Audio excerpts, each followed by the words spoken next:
Hello, everybody.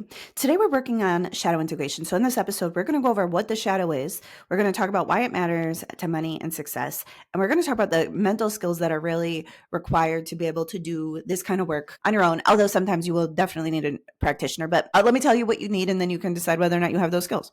So the shadow is a term caused or like coined by Carl Jung, who is like a Swiss psychotherapist, and I don't even know when he was practicing, but it was a long time ago. And what he noticed was that people had this conscious part of their mind where they could see themselves, and they had this unconscious part of their mind where they could not see themselves. Right. And so the unconscious, the shadow is generally the parts of us that are denied, repressed, disowned, or just haven't come to the surface yet. So I'm going to give you a metaphor for this, and we'll play with this metaphor throughout the episodes because it grounds it. So I want you to imagine your psyche as this vast, sprawling land, right? And so you have a house, and then you have like a barn and a shed and a swamp and like a little bit of forest back there. And there's places on your land that you've never even gone to, that you've never even seen. And you also have this main house, right? So the conscious mind is kind of like the main house. And now there's many aspects of ourselves, right? We have the aspects of ourselves that that live in the house, right? The parts of you that you know, that you love, that you accept. So this might be like your planning self, your professional self, like your mom self, just these aspects of yourself. And these aspects, they get voice when it comes to setting goals and getting your tasks done and doing the work, right? Like you can hear these parts of yourself, you can see them. So when they voice a need, you can likely hear that in in your mind, or know that in your body, and then take care of these aspects, right? And there are aspects of yourself that you don't know, that you've denied, that you've repressed, that you've disowned. And there's also like this idea of the collective unconscious, where your parts of your unconscious are just parts of the collective.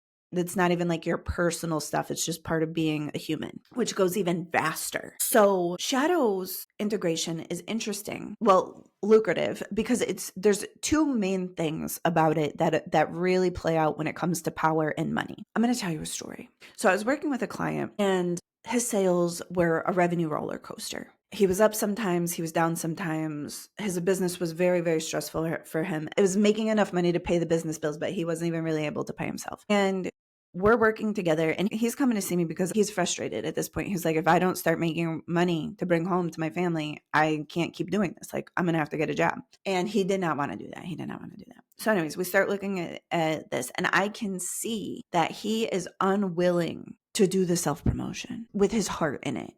So this is the way that this looks in real life. So he would do some marketing activities when his bank account was real low. And then once he was making some money, he would pick apart his marketing. He would pull it apart and then start over again. But every single time he would lose momentum, he'd have to restart over. And so there was not an upward trajectory. It looked like going up and down the same hill over and over again. And we start talking about this. And as we talk, I can hear his words bumping up against his judgments, right?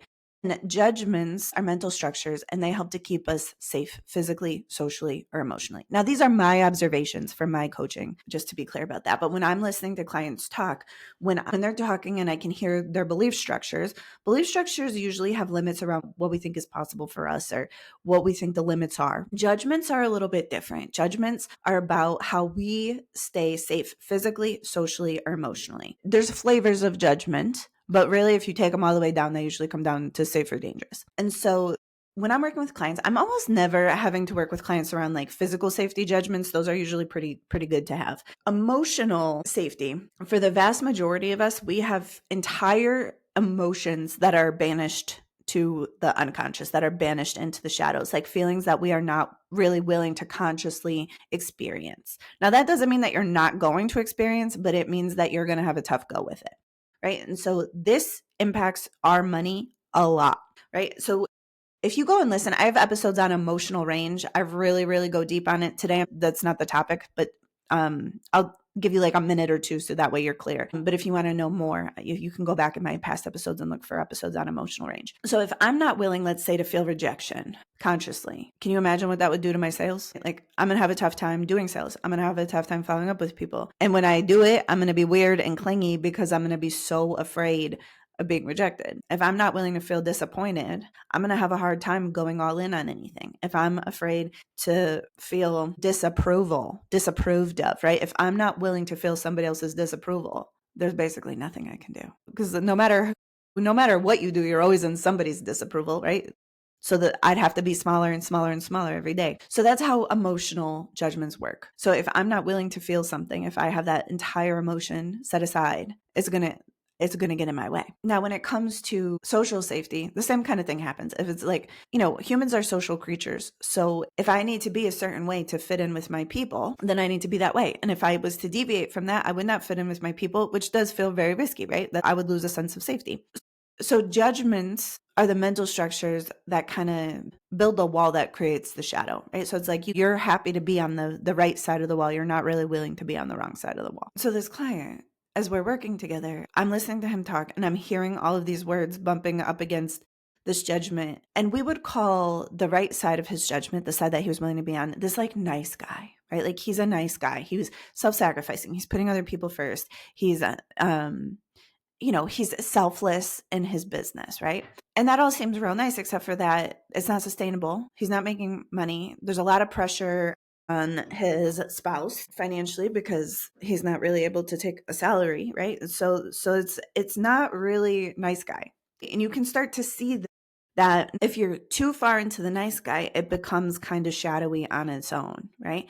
So that other side, this like bad guy side of the judgment, is salesy and it's self-promoting and it's putting himself first and it's X, Y, and Z. And he starts talking about this other businessman and I can hear the judgments, right? And so I can see that all of the power that he needs for this business to thrive is right on the other side of this wall, right? It's right in the shadow. So he had to basically take this judgment down. This is what we do in coaching sessions. He had to take this judgment down so that way both sides of himself could be there, right? And he needed the power from this bad guy side of him. And it's so listen, if you're all on the bad guy side, it's going to be bad. But if you're all on the good guy side, it's also not going to be real great. So it's really about being balanced, right? And so that judgment was kind of breaking up the balance of things. And so this is why this shadow integration is lucrative, right? One other thing I want to say about shadows, and I think this is really important, is so that conscious part of you, all of the aspects of you have creative power. So when that we think about ourselves consciously, right? The parts of ourselves that are in that house, we can see, we know about their creative power, but the unconscious parts of us also have creative power. They also have real creative authority. So I'm going to give you an example so you can kind of see where I'm going with this. So, because this is a lot of times self-sabotage is actually self-protection, and the parts of us that need to be protected are the parts of us that we can't see. They're the parts of us that are in the shadow that still need something. I'm going to stay in this metaphor for a second here. So let's just say I'm going to go cut down some trees in my back forest, right? So that's what my conscious mind decides. My conscious minds were like, we're going to go to the back of our land. We're going to cut down the forest. Now, the unconscious parts of us that live in that forest are going to have some real thoughts about that because that's where they exist, right? That's their habitat, if you will. And so those parts of us will get wind of that because for whatever reason, the unconscious always knows what the conscious is up to, even though the conscious does not know what the unconscious is up to. So you start to make your plans to go to the back forest, and then all of a sudden your chainsaws are missing. And then all of a sudden you get sick that day. All of a sudden you get into a fight with your spouse that's big enough that it's so stressful that you need to deal with that. Right? And so it's a distraction against cutting those trees down. And people, in this example, it's cutting trees down. And some part of us gets in the way, right? And then when this happens in life and in business, people will call it self-sabotage, upper limit problems. And a lot of times it's like some part of us is terrified about doing XYZ thing. And we don't have enough awareness to be able to take that aspect in and comfort it. So when we talk about shadow integration, there's like the benefits of it is most of the time the identities that are disowned, the aspects of the identity that are disowned have the power that we need to be able to do this next big thing, right? So you saw that in the first example of the client, right? He needed his good guy energy to be loving and caring, taking good care of his clients, but he also needed this aspect of this bad guy energy to be self-promoting and to be holding boundaries and to be charging people appropriately and to be making the sales.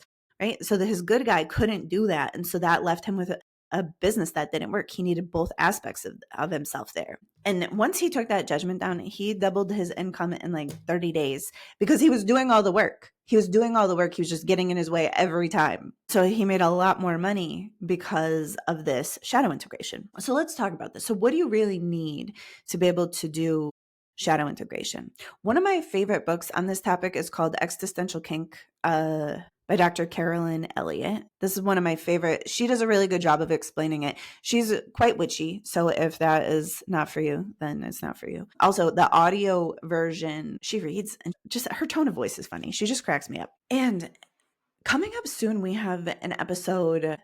I have a guest coming on to talk about the shadow aspects of money. I'll let you know. I don't think it's next week, but it'll be in March that episode will drop. So when we think about shadow integration does require a little bit more advanced mindset skills. All right. Now, I want to talk about this for a second because a lot of times when people think about mindset, they just think about their beliefs. They just think about their belief structures. And that's really incomplete. It's not wrong. It's all true, but it's really incomplete.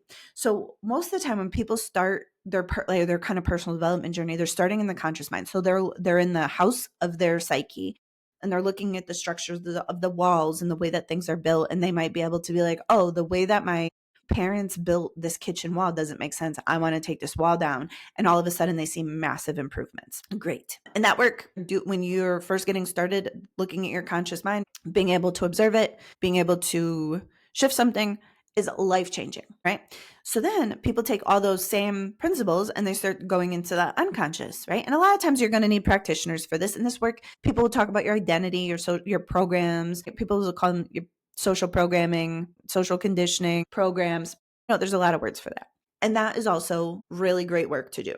But we get to a point where we need to build some of these skills. We need mental skills to really create wealth. Now, some of this is because in that second level where you're trying to make changes in the unconscious, most of the time you're going to need a practitioner. And most of the time, the change that you want to make, you'll want it to go faster than you can do in 1 hour a week, right? Like, so even if you're seeing a practitioner 1 hour a week, if you could do some of these things on your own, you could clear it up faster and far less expensively. So when it comes to shadow integration, there's some more advanced skills that you need. All right. So the first is you need the ability to get to your unconscious, which requires a pretty good meditation practice. And the reason why it's a meditation practice is because meditation is how you learn there's different brain waves that you have access to. So the beta brain wave is like a regular beta state, right? But you need to be able to get into other flavors of brainwaves to be able to make that change in the unconscious, right? It's like you need to be, I'm not going to remember it, if it's alpha or theta. You guys, sorry, you'll have to listen to somebody else's podcast to know exactly about the brainwaves. But it's either alpha or theta, and I don't remember which one. But it's just a different kind of brainwave. And that's kind of like when you quiet your mind and you drop into your heart a little bit, that's the place where you can essentially get out of the back door of the house and into the unconscious, right? And so if you don't have that skill, you're going to need somebody else to do that for you. Right? Now, we also need the ability to very gently observe. We need to be able to go into these aspects of our mind and to be able to observe. And what this means is we need to be able to meet ourselves with loving approval and non-judgment. Because if I go into the unconscious and I start judging it, I'm going to build a wall that prevents me from seeing it. So if I go back there and I see these aspects of myself and I'm like, oh no, these can't be here, all that's going to happen is a wall is going to pop up that's going to prevent me from seeing them. So we need to know how to hold space gently with ourselves and not add judgments, right? We need to have loving approval, right? And we need to be able to communicate with these aspects and be willing to meet them where they are and more or less help them to see that they're safe and give them what they need so that way they can be with us, they can integrate. All right. So in the next month, I'm starting to launch a course, and this is a new course, and it's Advanced Mindset for Wealth Creation. I'm just going to talk about it here a minute because I'm excited. But this course is really about the mental skills. It's about learning how to use your mind as a tool, because the vast majority of us, we think that mindset is just our beliefs and our judgments and our expectations. And that's all true. It's fine. But it's like, once you have these skills to be able to observe your mind, and in the mental, having observation of the mental, you could start to see your beliefs, your judgments, the conditions, the expectations, all of these inner structures that dictate how you behave. In the body, you can start to observe the emotions, the energetic. Anybody who wants to do energy work, if you're into manifestation, you need to be able to observe energy, right? And that's a skill. That's a skill. And what's so interesting to me is so much of the mindset teachers out there, and especially the manifestation teachers, they will tell you what you need to do and never tell you how to do it. People will say, well, be detached, and not tell you how to get your mind to let go of something. It's very frustrating to me, honestly. That's why I'm making this course. So observation is one of the skills. Perception, moving your awareness around, is a skill that you need to have. Being able to meet yourself in like loving approval. Like, so that's a energy control, right? Like that's how to control your focus and your energy. All right. So these more advanced skills are really where it's not really control, but it's command and it's authority over life. And so if you have ever read any books that have the word quantum in there, right? Have you ever taken any courses that have the word quantum in there? Everything in there really requires some advanced mindset skills. And it's just fascinating to know all this stuff. It's like literally life-changing magic. So with these skills, anyways, shadow integration is one of the major benefits, right? And it's like you need the mindset skills to be able to get out the back door, to be able to see the shadow, to be able to meet that shadow there, create it, a sense of love and safety for it, and bring it back in. So that way you get the power, and then that helps you to expand your identity. That helps you to make the moves, make the money. Right? And so it's kind of deep work, but it has these external fruits, right? Like there's these external wins that come from doing this kind of work. So those are the skills that you need for shadow integration. And as I get closer and closer on this launch, I'll tell you guys more about it. But in the meantime, I love you, and I will see you next week. Bye, everybody.